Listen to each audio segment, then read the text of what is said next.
Are you a woman standing at a crossroads, eager for change? It's time to connect with your authentic and empowered self at Boss Leap. Join Dr. Sylvia Morris and Dr. Angela Walker in this empowering community where real-life stories of courageous and talented women inspire and motivate. Engage in honest conversations that foster well-being, drawing from our own journeys. Let us guide you toward profound growth and transformation in both your personal and professional life. Here are your hosts, Dr. Sylvia Morris and Dr. Angela Walker.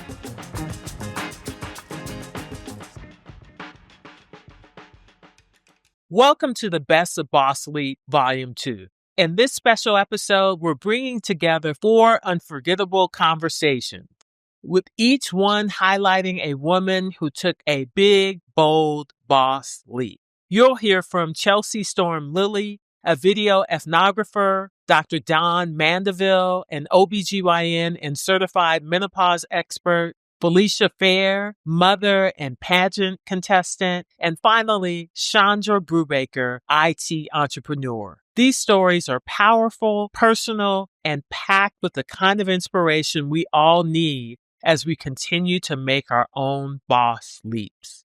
Let's dive in.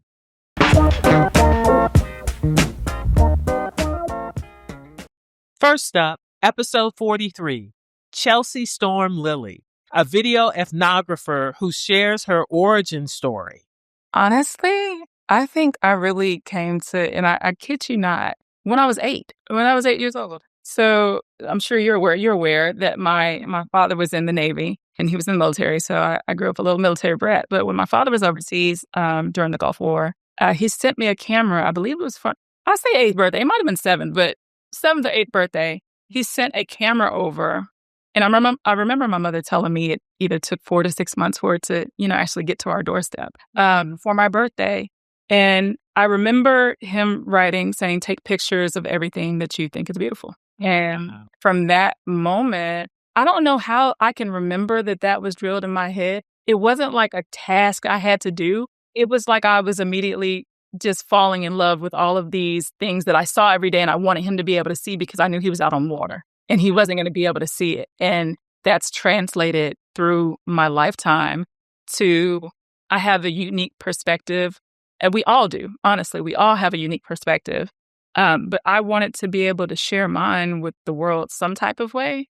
And I feel like I've always tried to find myself and find my place in the world.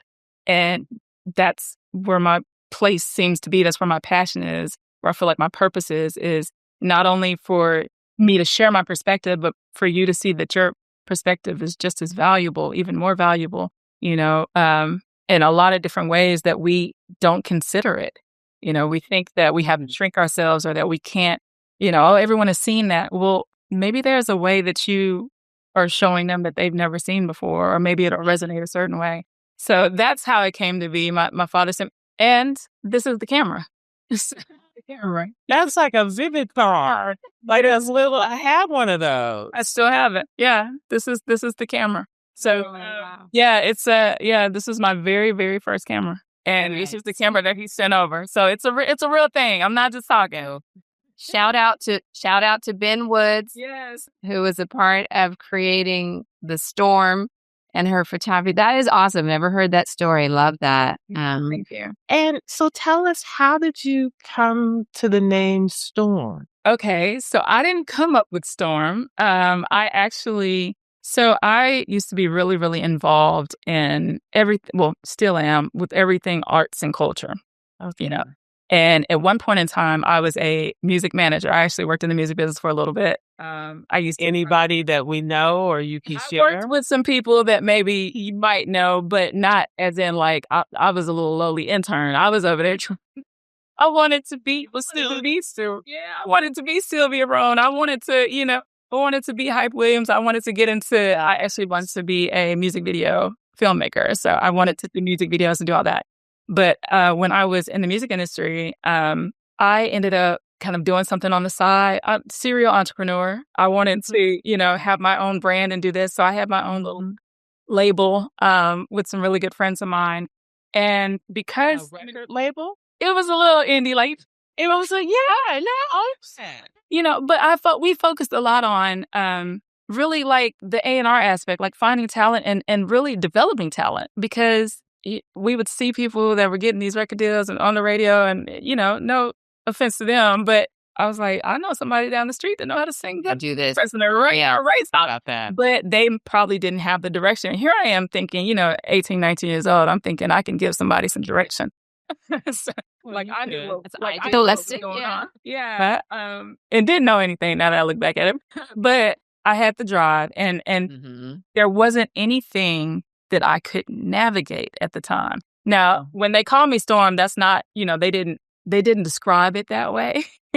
But that's how it basically came to be, is because they were like, oh, you're like the X-Men character Storm, who is also one of my favorite Marvel characters is Storm. Not just because I did the hair after.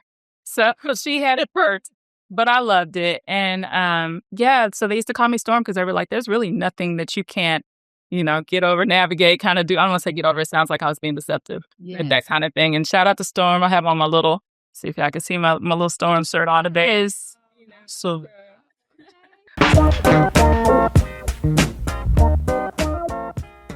next, we revisit episode 17, Dr. Dawn Mandeville, OBGYN and certified menopause expert, who reminds us to celebrate ourselves and to check in on each other. I don't know if we celebrate ourselves enough. Just doing this podcast is a celebration. And when you asked me to do it, I was like, well, me? For what? Why? What is there? And then I kind of look back at things. I'm like, oh, well, that was cool. I did something pretty cool. Oh, I'm doing some things. So celebrating our sisters or our girlfriends, celebrating ourselves, we have to keep that in mind. We have to keep that in the front of our brain, and acknowledging the things that we do. We do so many things that we don't realize we do. And it's not like we're going through the motions, but we're doing it because we know how to do it. We know it needs to be done. So with that, we don't know we're doing it until we get in the bed and try to go to sleep and say, wow, that was a busy day, or this was a week. But I think in terms of supporting each other, being more intentional about seeing how we're doing, being intentional about giving advice, or just being there to be the sounding board for someone. Checking in. As I was thinking about this, I have about 4 or 5 texts that I sent yesterday to say, how you doing? Because I thought, and I'm thinking, I don't want to do it as a response to something. Right. Trying to be more intentional about doing it proactively. And that's really hard because we're trying to live our lives and we're busy. And also, as perimenopause, menopause sets in, you forget things. And so you have to literally write lists to say, do this, do that. Even though you're thinking of those people, the day gets away from you sometimes. So I truly believe that, because it's happened to me, that when you say this climate, medicine is difficult. Being a mom is difficult. Being a wife is difficult. Being a doctor is difficult. But again, we push through it. Being a citizen is difficult. Sorry, I had to add that. Yeah. Being a woman, did I say that, or did I encompass all of that? But about 1.5 years ago, my partner in my medical practice, we had gone through a lot of turmoil. Emory bought the hospital. We had some long-term partner left. You have life, you have marriage, you have kids, all of that stuff. And I was just moving. And I must have said something a few days before that. And I remember her coming into my office before office hours, and she closed the door. I'm like, hey, what's going on? And she said, are you all right? And that was the first time that I paused. And I said, no. And I remember that. And, I'm not going to cry here, but safe space changed my life. She checked in on me, and she needed to. And that changed the trajectory of my life in terms of, slowing down. We can't do it all, even though we think we can. Yeah. But now the perspective has changed. So checking in, even though you don't know what's going on. You may have an inclination what's going on, even if you think everything's fine. Checking in and being genuine about it. So just like what you said, there's a whole generation of women and practitioners who know nothing about menopause. And when the rug was pulled out from under us in 2002, I don't know about you, but I was like, well, it's bad. They said it's bad, so let me take care of the other things. And we're talking about hormone replacement Hormone therapy replacement. for Hormone those of us who therapy. are not OBGYNs or physicians. So the thought is that they did a study. We thought hormones were advantageous and beneficial to women, but then the study came out and said, no, it's bad. They've since tracked back that information and realized there were way more benefits to hormone therapy than there are risks. So as you know, we all have those girlfriends. And I have a girlfriend who I met while on exchange at Wellesley. On exchange at Spelman. She came from Bryn Mawr. And we're still tight today. We talk a lot. Well, she called me out. She said, why didn't you all tell us what we were going to expect? Why didn't you tell us this? And this is that friend. The neck is rolling, the hands are on the hips. She doesn't do this anymore because I told her she can't point in my face anymore. Exactly. That's that friend who doesn't hold back. If she feels like she needs to tell you something, she's going to tell you something. So I got a little offended. No, I got a lot of offended. I jumped back just as hard as she jumped toward me. I said, now listen, we are trying to make sure the pap smears are done, the colonoscopies are done, the bone densities are done, the mammograms are done. We're trying to make sure that the fibroids, if they have fibroids, how are we managing that? Bleeding, babies okay. We've got African-American women who are dying 3 to 4 more times as anybody else. We're trying to keep our patients alive. You want me to just, by the way, say, hey, you may have a perimenopausal symptom? So we had a little beef. We didn't talk for a little bit. We went at each other and I was like, you know what? I think we need to end this conversation. So we didn't speak for a couple of weeks. But then I started to think, she's right. She's right. This is, and maybe it was the time of our lives. This was only 2.5 years ago, but maybe it was because of where we were in life. And I said, she's right. I ain't going to tell her she's right away. But so I started thinking, how can I pivot in my practice to be able to get more information to my patients? And all along, I've been trying to fit everything in an annual. Patients, everything fit in an annual. As you know, an annual, 10, 12, 15 minutes tops. I started saying, hey, come on back. I'm going to invite you back and we'll talk all about perimenopause. We'll talk all about, and we'll start the conversation. And not one person has said, no, I can't come back. And so that was a pivot for me that, wow, they want to come back. Okay. Then I started learning about it. And I was like, look at all this information that we have not been giving to our patients. Look at all the stuff that I ignored over time. And that made me start thinking about patients. Certain instances would come up. I've called about 4 or 5 patients to apologize because I know what they were telling me. What I know, I said, oh, couldn't be, was it? And, we've cried on the phone and they thanked me. And I said, no, thank you, because this is a part of my evolution. And I've gone into it head first and I love it. I feel like there's a lot to learn. I feel like helping women they appreciate just being heard. Absolutely. Alone giving whatever medicine. It doesn't have to be hormonal medicine. Knowing their options. My goal is to give them options so that they can make a decision about their health going forward. And it's not all about hormones. It's not all about hot flashes and that there's so many that you could feel hot flashes. You can feel your brain fog. You can feel your sleep deprivation, but you can't feel your bone loss. You can't feel your insulin resistance. You can't feel your arteries thickening. You can't feel plaques form. There's so much other stuff in midlife that we need to help save our lives, because cardiovascular health or disease is the thing that's taking us out. Our third highlight from episode 13 features Felicia Fair, pageant contestant, mother, and truth teller. Felicia shares advice to her younger self and the importance of not living in embarrassment. authentically truthful. I was 35, and remember, I wanted a lot of kids. I had one. That's And I was like, he asked on a Friday. We got married on a Monday because I'm like, I gotta have some kids. Do it. You know. So anyway, that's how my daughter came about. And but again, that was like as soon as I married him, it was pretty much over because I discovered things, and so I was a single again. This time a little different. I'm older, so I'm like, I know that we are family, and I know that I'm a mom to my daughter. So it's been challenging.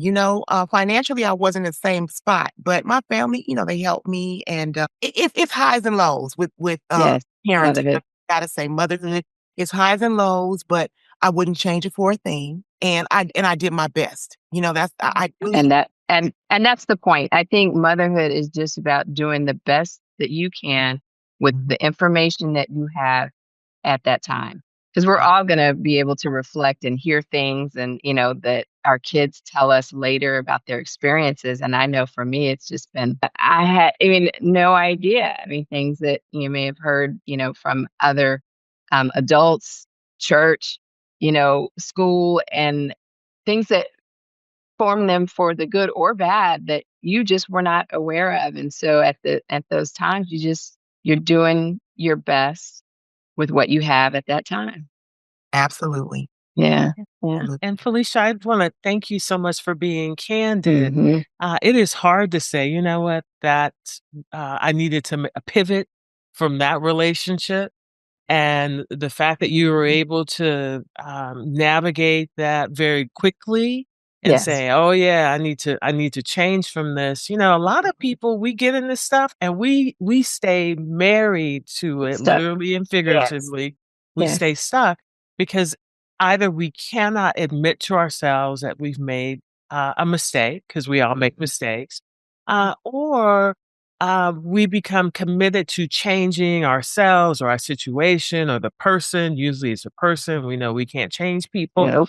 So we stay in those situations unhappy. Mhm. So I just want to thank you for just saying, hey, I needed to change my situation in order to move forward. That takes courage, and Agreed. that is a bossly move. So thank you. And can I just add one little thing to that?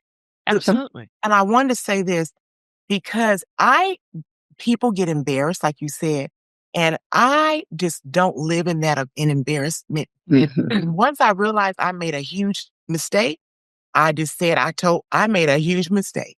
And you can say what you want, but I'm out. I'm not going to torture myself in something Yeah.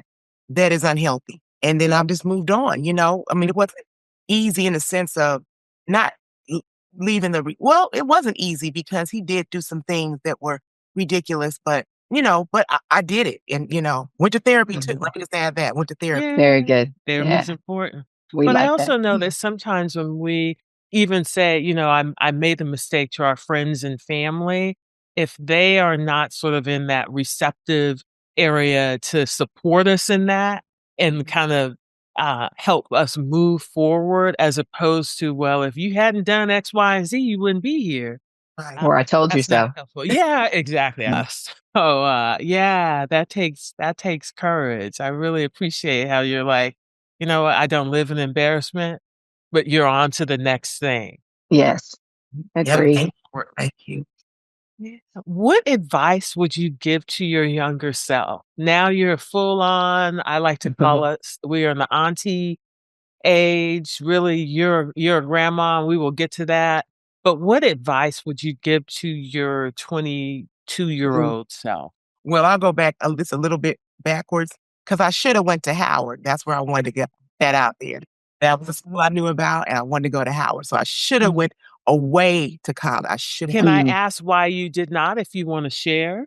Oh, sure. I told you I'm an open book. Yeah, I'll tell you why. Because I left private school.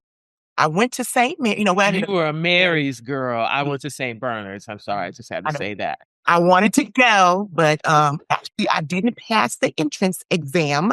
So I passed St. Mary and was a red tie. And I didn't like it. I didn't like it. And I didn't do well. And my mother was sick of me. And she was like, what do you want to do? I said, I want to see boys and I want to go to a public school.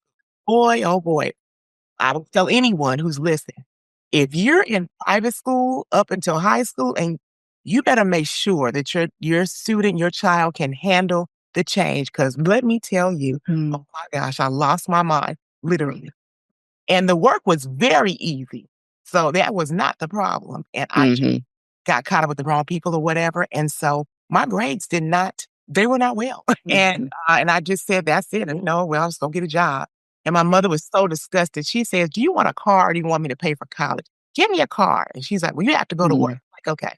So that's what happened. And I don't have many regrets, but that is one of them.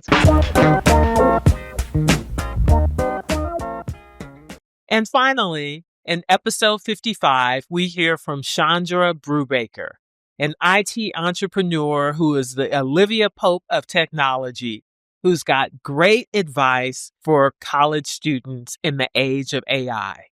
AI will take people's job. There is some truth to that, but it's no different than how the first and second industrial revolution, started. It's the same thing. It create jobs. Automation. Absolutely.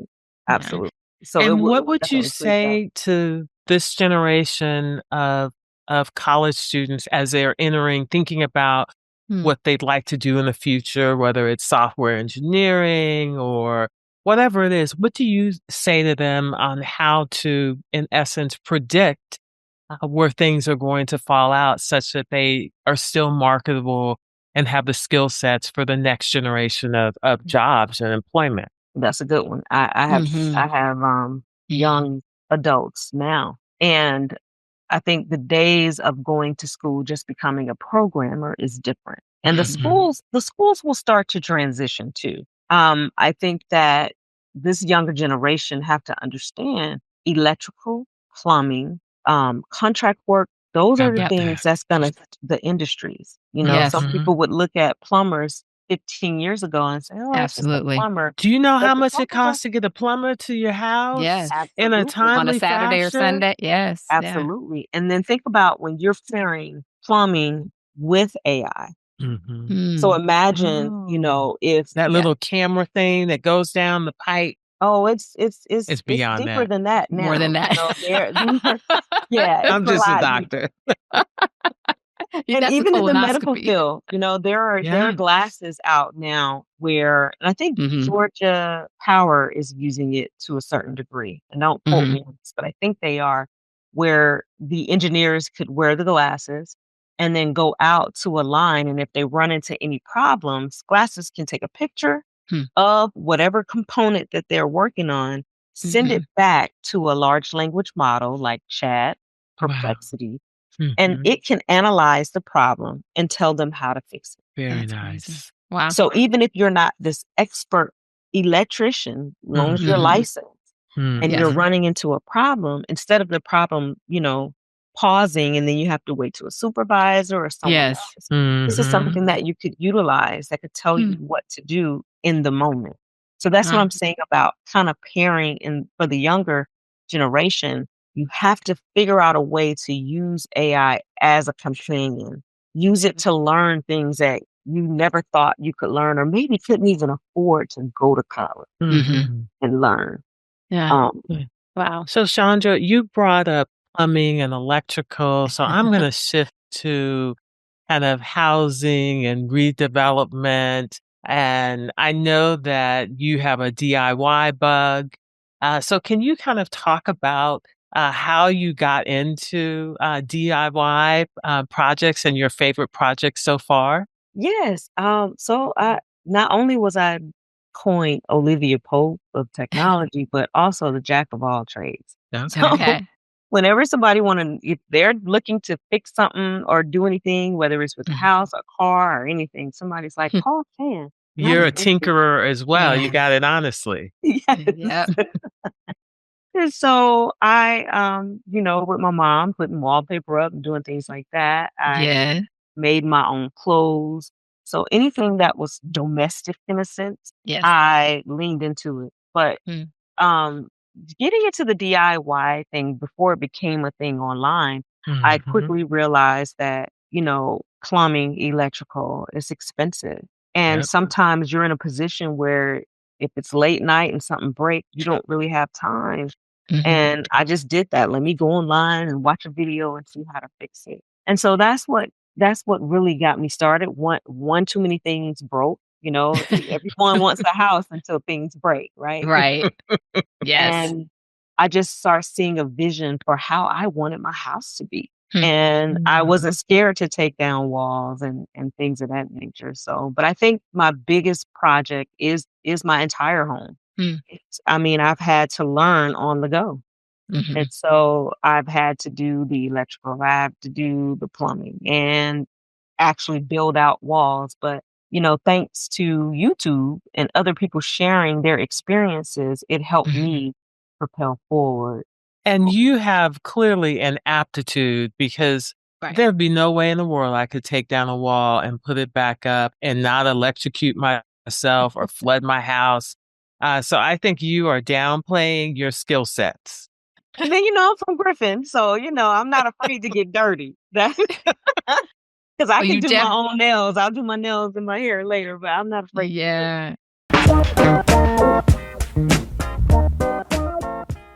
Thank you for joining us for the Best of Boss Leap Volume 2. If today's stories inspired you, please share with a friend. New episodes drop every Wednesday, so please like, listen, and subscribe to our YouTube channel. Until next time, may you be well. That's a wrap on another episode of Boss Leap. May this conversation enlighten your path toward personal growth and professional empowerment. For more thought-provoking and eye-opening discussions like this one, head to our website at bossleappodcast.com. Always remember to celebrate your wins and trust yourself. A positive mindset can push you out of your comfort zone and into far greater heights. Until next time, may you be well. Before we go, there's one more thing the lawyers have asked us to include. It's the legal language, and you know how doctors love lawyers. This podcast is presented only for educational and entertainment purposes. Although we are doctors, on this show, we are just your friends. This podcast is not intended as a substitute for the advice of your physician, professional coach, psychotherapist, or other qualified professionals. Understood? Awesome. We'll see you in the next episode.